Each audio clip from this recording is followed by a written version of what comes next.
Fernanda, tem legislação que fale do condomínio rural?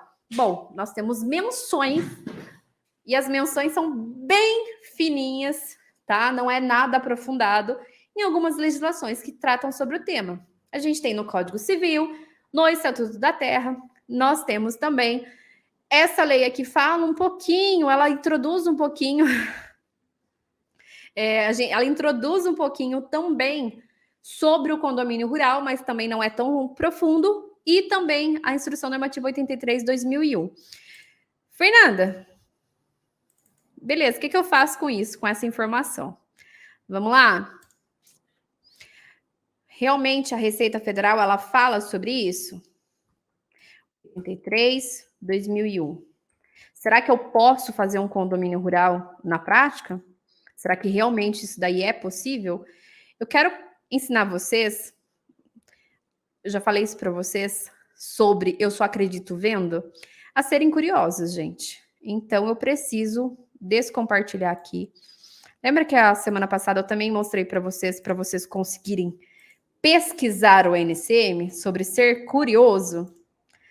Eu falei para vocês que o artigo 14 da IN 83/2001, artigo ponto 14, fala sobre isso. Mas eu simplesmente... Ficou mudo? Voltou. Eu simplesmente falar não é o suficiente. Eu preciso que vocês tenham aí como que eu posso dizer? Vocês realmente vão atrás para ver se está falando isso dentro da instrução normativa. Olha lá, Instrução Normativa 83/2001, ela é a bíblia do imposto de renda da atividade rural. Tudo que for referente à atividade rural vai estar dentro dessa instrução normativa. O que ela fala? Os arrendatários, os condôminos, os conviventes, no caso de união estável, e os parceiros na exploração da atividade rural devem apurar o resultado separadamente na proporção dos rendimentos e despesas que couberem a cada um, devendo essa condição ser comprovada documentalmente. Bom, dois aspectos que eu quero conversar com vocês aqui, que estava falando onde a gente tem essa menção de condôminos e a gente tem a menção do comprovada documentalmente. O que acontece? O Estatuto da Terra, ele é bem antigo, né? O Estatuto da Terra, ele é bem antigo. Pessoal falando, cuidado, o site não é seguro.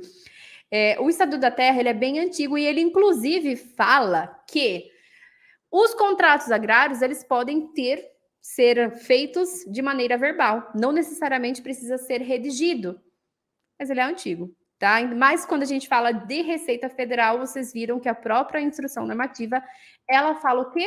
Ela fala que vocês devem comprovar qualquer condição documentalmente. Ou seja, Fernanda, para eu conseguir dividir 50% no meu cliente, eu preciso ter um documento que me assegure para isso. Vou colocar 50% da atividade rural desse condomínio no meu cliente? Ok, mas eu preciso comprovar isso documentalmente. Qual documento? Condomínio rural, tá? Então, é um contrato de condomínio rural que vocês precisam utilizar aqui nesse caso. Deixa eu voltar com o material de vocês.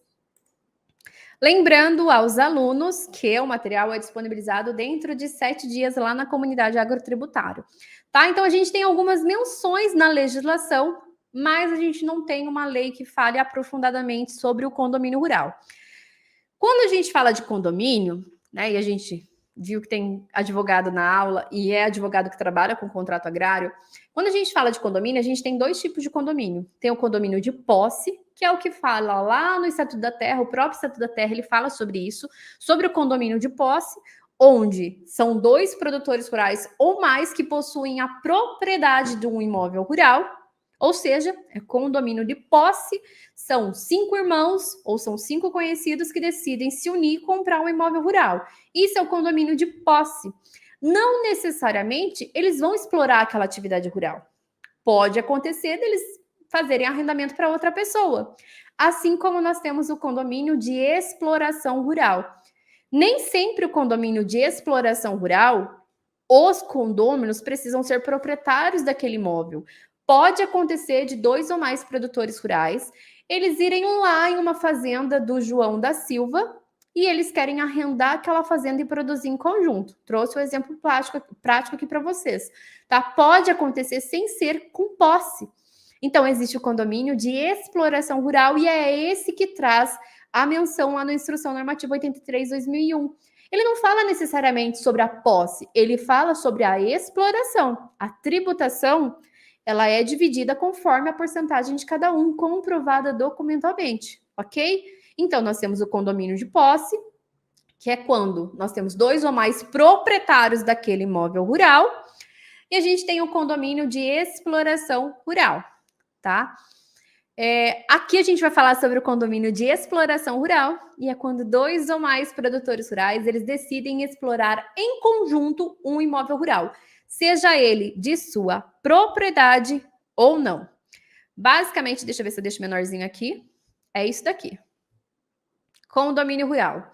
A gente tem um imóvel rural que não necessariamente é deles, um imóvel rural de um terceiro ou deles, e a gente tem 2 produtores rurais. Eles decidem se unir e eles vão plantar em conjunto, sejam eles irmãos, pais, primos, conhecidos ou nunca viram na vida. Possível esse último acontecer. Mas pode acontecer de eles não serem parentes, nenhum grau de parentesco entre eles, eles decidem se unir e plantar em conjunto nesse imóvel rural aqui, que é de terceiro. Tá? Então, o que vai acontecer? No condomínio rural, a gente tem a divisão de receitas e despesas, porque a gente tem uma única inscrição estadual que contém todos os participantes. Então, sejam 2, sejam 10, sejam 15, sejam 120 produtores rurais, todos eles constam dentro da inscrição estadual e possuem um contrato de condomínio rural falando qual é a porcentagem de cada um. Então, são 2 ou mais produtores que decidem explorar em conjunto esse imóvel rural aqui. O que vai acontecer? A gente tem uma inscrição estadual ou mais, né, se a gente tiver mais fazendas, onde contém todo mundo. No final, o que vai acontecer? Você escritura e divide receita e despesa conforme a porcentagem de cada um. Mas, por exemplo, se a gente estiver falando que o total de receitas deu R$1 milhão, e o total de despesas deu R$1 milhão, aqui para a gente zerar a base de cálculo, vai ser 500 mil de receitas em um, 500 mil de despesas em outro, se for 50-50. Só para vocês conhecerem aí um caso prático. Exemplo, vamos trazer um exemplo para vocês de um condomínio de exploração sem propriedade, porque quando a gente fala de propriedade é mais fácil vocês visualizarem, porque são 2 irmãos que têm a propriedade e têm a exploração. Né? Então, ele está unindo os 2 tipos de condomínio, o condomínio de posse e o condomínio de exploração. Bom, quem são os participantes? Aqui tem o Luiz, que é proprietário.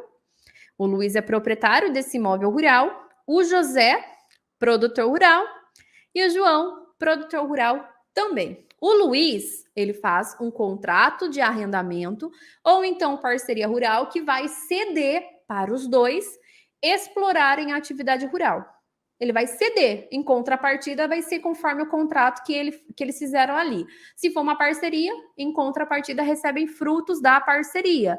Se for arrendamento, ele vai receber a remuneração daquele arrendamento. Mas então a gente tem, deixa eu trazer um pouquinho mais para baixo para vocês. Então a gente tem, ó, o Luiz aqui, que é o proprietário do imóvel rural. Vou colocar nome para ele. Proprietário. Tá pequenininho para mim. Proprietário. E aqui a gente tem o José, que é produtor rural. Nossa. O José, que é produtor rural. E a gente tem o João, que também é produtor rural. O que acontece? Eles têm um contrato entre eles, José e João, com o proprietário de arrendamento ou então de parceria, onde o proprietário cede para os 2 poderem executar a atividade rural deles. Até aí, tudo lindo.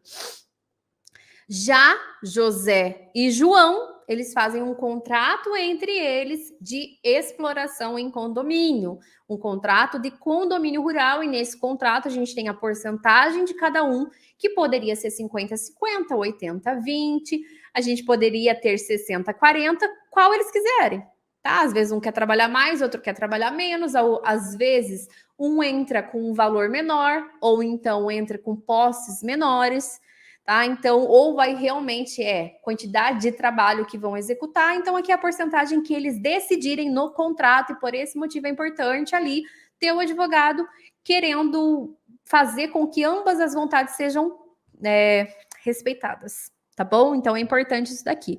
Então, dentro do contrato também as responsabilidades de cada um na atividade rural E algo que eu acho importante vocês colocarem também aqui é quais são as contas bancárias que serão movimentadas. Quem é o titular daquele?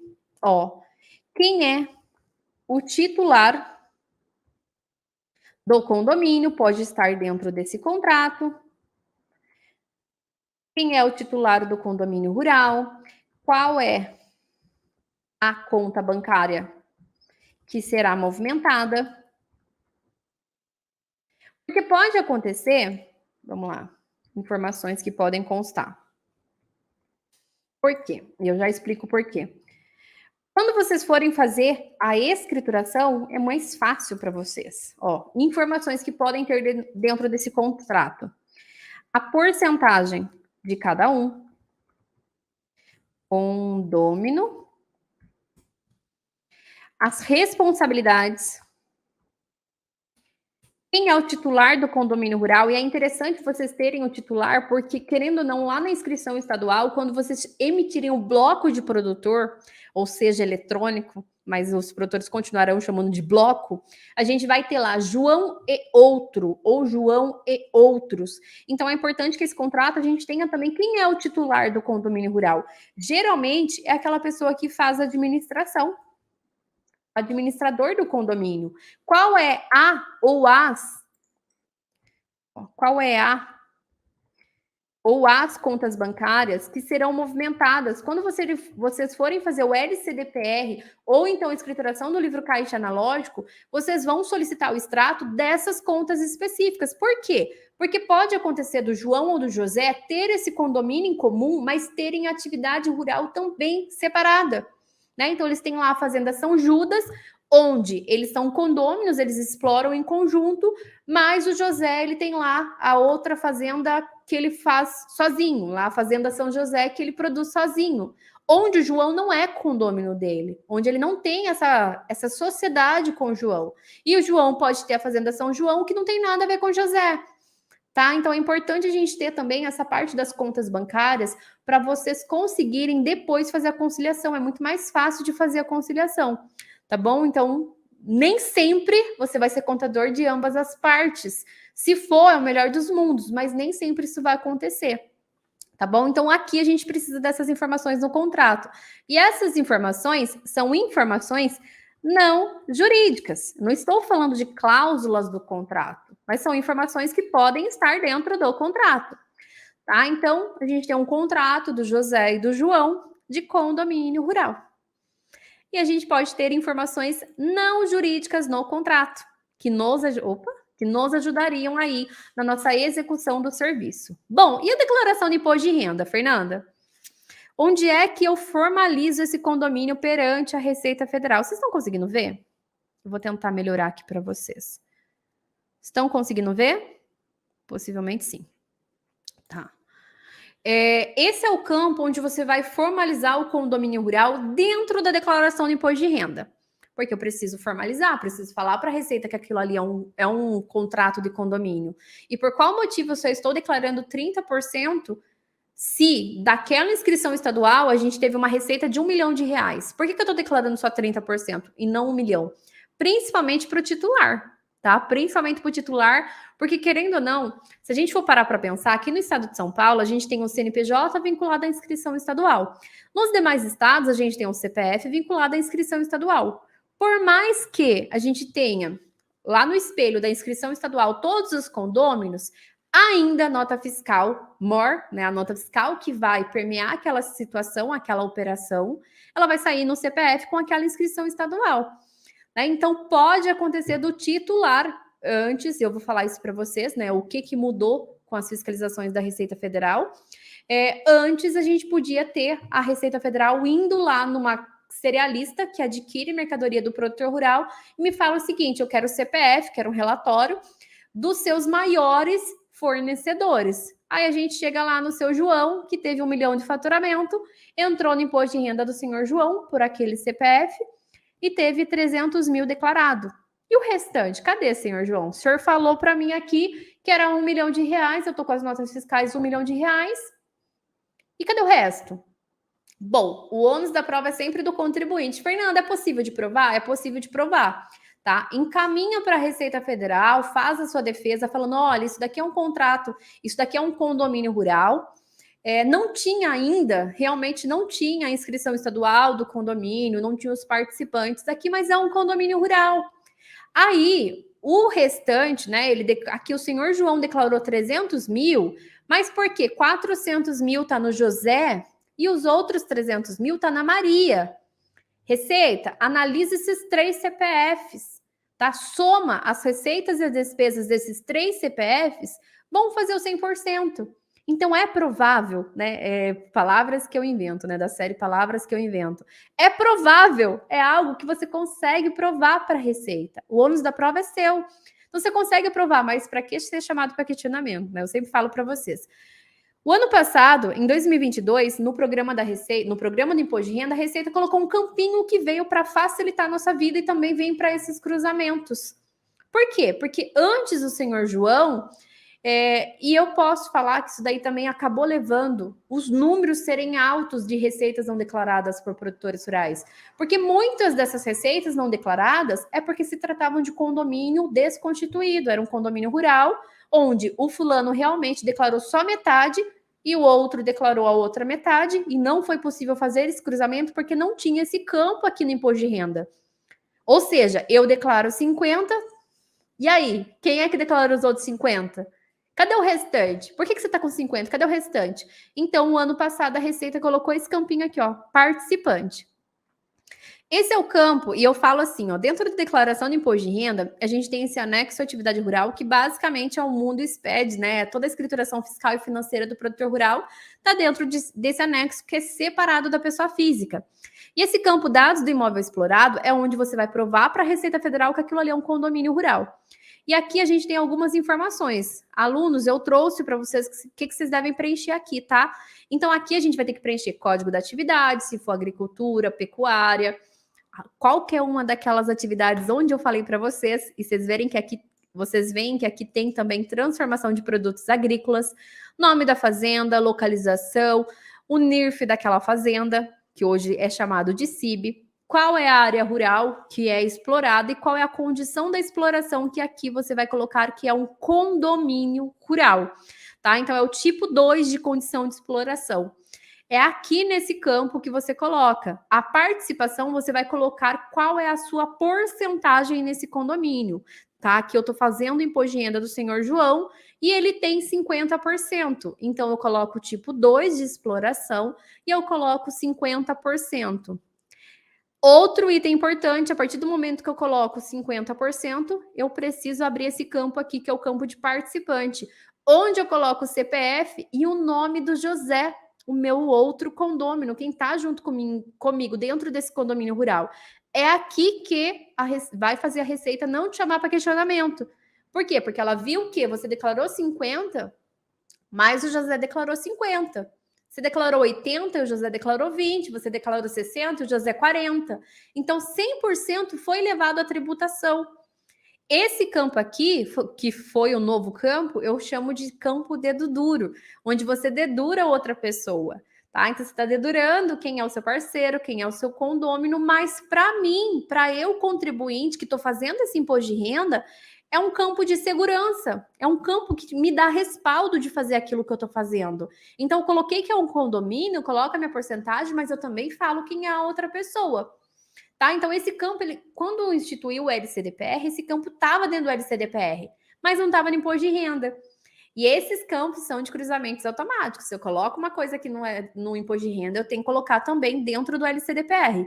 Basicamente, a única coisa que eu preencho é o CPF e o nome. Eu acho que deveria ter melhoria, tá? Eu acho que deveria ter uma melhoria aqui nesse campo. Eu deveria colocar porcentagem aqui também. Porque o LCDPR coloca a porcentagem do fulano. Por que eu não coloco aqui também? Então, aqui deveria ser CPF, nome, porcentagem. Onde eu coloco que o meu é 30, mas o CPF do José é 40 e o CPF da Maria é 30. Então, aí, ó, Receita Federal, se você me notar, coloca aqui, ó, um campinho de porcentagem. Aí vai ficar perfeito para você e perfeito também para os contribuintes. Daqui são campos que a gente pode julgar como campos ruins ou campos bons. Eu sugiro que seja um campo muito bom, onde eu dou respaldo daquilo que eu estou fazendo. Se eu faço da maneira correta, isso daqui vai me ajudar e muito. Como que fica depois, quando eu imprimo imposto de renda, então? Se for normal, né, que a gente está falando que o tipo 3, ó, para vocês analisarem, o tipo 3 seria parceria, a gente teria um campinho que sairia no imposto de renda. Código de atividade 10, o que é o código 10? Agricultura. 80% de participação, porque é um contrato de parceria, condição de exploração 3, nome, localização, área e o NIRF. Mas e se for o contrato de condomínio? Ele vai aparecer desse jeito aqui, ó. 10, código de atividade 10, também agricultura. Eu, José, fiquei com 50% num condomínio rural, onde tem o nome, a área e o CIB. E quem é o participante? Quem é outro fulano? Vai estar aqui embaixo também. Entendeu? Então, aqui, e esse print aqui foi de uma palestra que eu dei para uma academia de crédito rural. Foi para bancos, tá? Então, como é que eles analisam quando é um imposto de renda de condomínio rural? Então, aqui também pode ser levado em consideração quando eu tenho um condomínio rural, para obtenção de crédito, tá? Como é que eles iriam confrontar isso daqui, essas informações do condomínio rural? E por isso que tem essa tela aqui. Bom, e dentro do LCDPR? Aqui, quando surgiu o LCDPR, sempre veio com o campo de terceiros. Aqui é o registro 0040. Obviamente, quando você for escriturar o LCDPR, ele não é feio desse jeito, tá? Você vai escriturar ele através de um software mais bonitinho, mais intuitivo. Aqui é o layout do LCDPR, por esse motivo que ele é mais feio. Aqui, a gente precisa colocar também qual é o tipo de exploração. 1, 2, 3, 4 e 5. E aqui eu coloco que é um condomínio rural. E olha para vocês verem, é um campo obrigatório, onde eu coloco qual é o tipo de exploração e qual é a minha participação. São campos obrigatórios. Então, se eu coloco que é um condomínio rural, aqui eu vou preencher qual é a minha porcentagem de participação. E eu preciso preencher também o registro 0045, que é o cadastro de terceiros. É o campo dedo duro, que já tinha dentro da LCDPR, mas não tinha dentro do imposto de renda e foi incluído o ano passado, através do imposto de renda do ano passado. Aqui eu coloco qual é o código do imóvel, ou seja, eu tenho uma sequência de imóveis rurais lá no meu cadastro de imóveis, no registro 0040, e que eu coloco de qual é a fazenda. Se eu não me engano, foi São Judas que eu falei, né? Fazenda São Judas. Eu selecionei a Fazenda São Judas e eu vou falar quem é o terceiro interessado nessa minha atividade rural. Quem é ele? Ele é o condômino. Qual é o CPF do condômino? Como é o nome e qual é o percentual dele? Vocês veem que o LCDPR tem percentual do fulano? O imposto de renda ainda não? Por isso, Receita Federal coloca ali, ó, percentual do fulano, imposto de renda também. Vai ajudar você tanto nesse cruzamento quanto na gente, nos dar respaldo daquilo que a gente está fazendo. Então, dentro do LCDPR, coloca o CPF, coloca o nome, coloca o percentual daquele participante. Escrituração do condomínio, escrituração do livro caixa analógico ou então do LCDPR. É idêntica à escrituração normal. Vocês precisam fazer o LCDPR através de um software. Vocês não têm... Olha, não é ter capacidade. É impossível, é humanamente impossível vocês conseguirem escriturar o LCDPR no TXT. Vocês precisam entregar para a Receita o TXT. Aquele programa da Receita que ela entrega, né, que ela dá todo ano, que é o livro caixa analógico, ele não é entregue, ele não gera TXT. Ele gera um arquivinho que vai para o imposto de renda, mas ele não gera TXT, não. Então, é humanamente impossível a gente conseguir fazer isso dentro do TXT. Então, você vai precisar de um software. A escrituração é tudo lindo, é tudo normal. Acontece da mesma maneira. Tudo que é receita, tudo que é despesa. Só que o que manda é o por trás.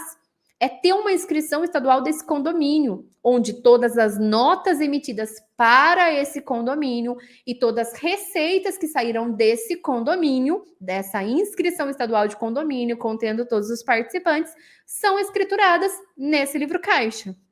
Então, a escrituração não muda, é tudo igual. E importante, você depois emite um totalizador por condômino e também emite um LCDPR.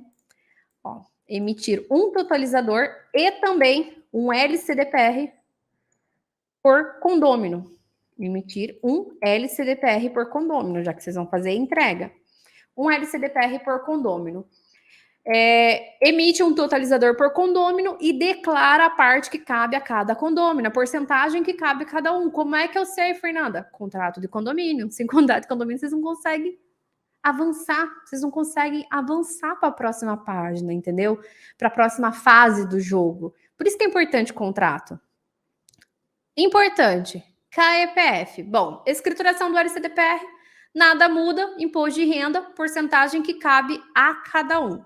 KEPF. No KEPF, quando eu vou criar o KEPF, eu trouxe a telinha aqui para vocês também, eu também tenho a opção de condômino, tá?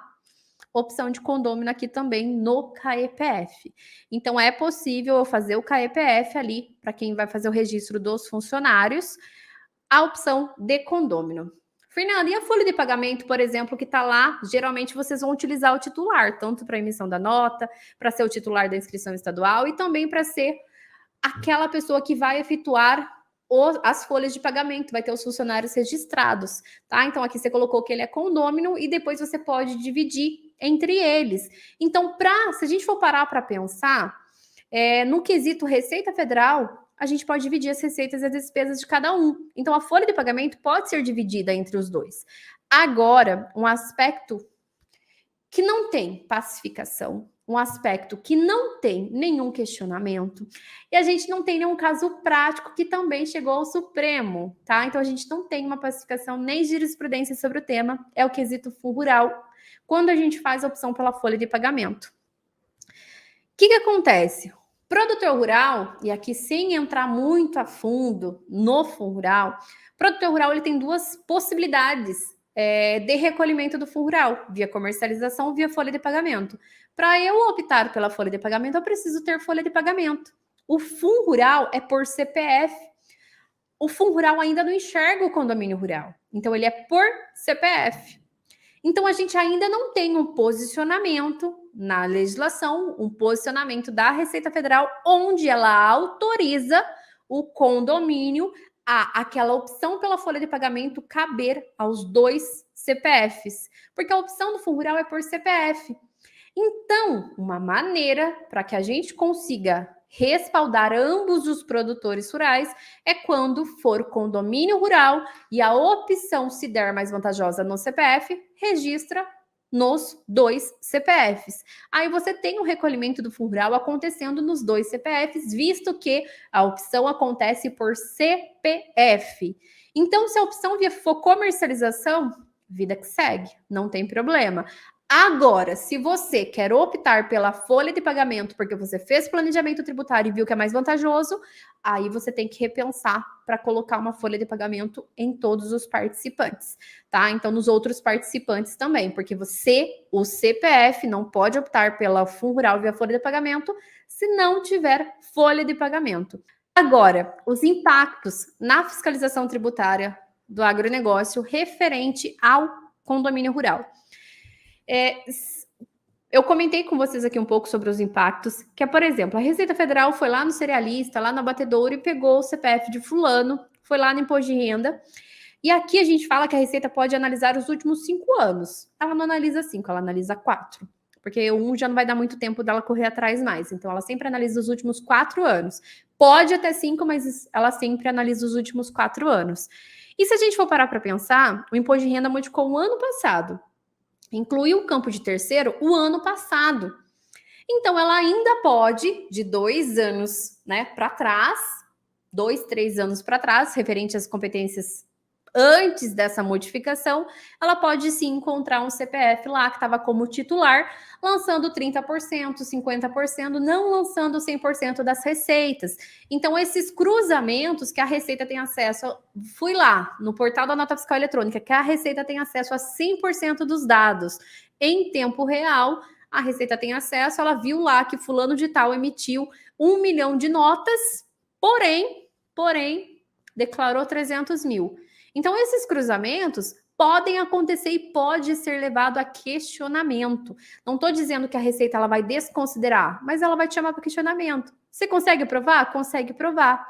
tá? Então é possível provar, mas aí você vai precisar de toda a documentação, lembra? Comprovada documentalmente, principalmente contrato, comprovada documentalmente, prova para a Receita que se tratava de um condomínio rural. Tenho vários alunos que conseguiram provar que era um condomínio rural, mas aí o ônus da prova é sempre do contribuinte, é você que vai ter que ir atrás para poder provar.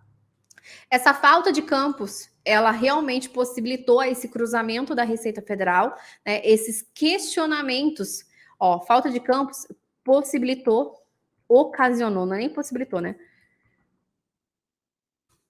Ocasionou os questionamentos da Receita Federal e a gente teve vários condomínios, e a gente tem no Brasil vários condomínios desconstituídos, ou seja, não passaram por uma constituição de condomínio. E o que precisa ter para a gente ter esse condomínio formalizado? Realmente a Receita, olha, é um condomínio rural. Precisa ter um contrato de condomínio rural bem redigido e com as cláusulas específicas, e aqui não é cláusula jurídica, é cláusulas de informações que a gente precisa ter lá dentro para respaldar ele. Precisa ter uma inscrição estadual conjunta de condomínio, precisa formalizar isso dentro da declaração de imposto de renda e precisa formalizar isso dentro do LCDPR, tá? É assim que você consegue formalizar um condomínio rural. Uma coisa que eu sempre falo para vocês, estejam prontos a cada uma das particularidades do agronegócio.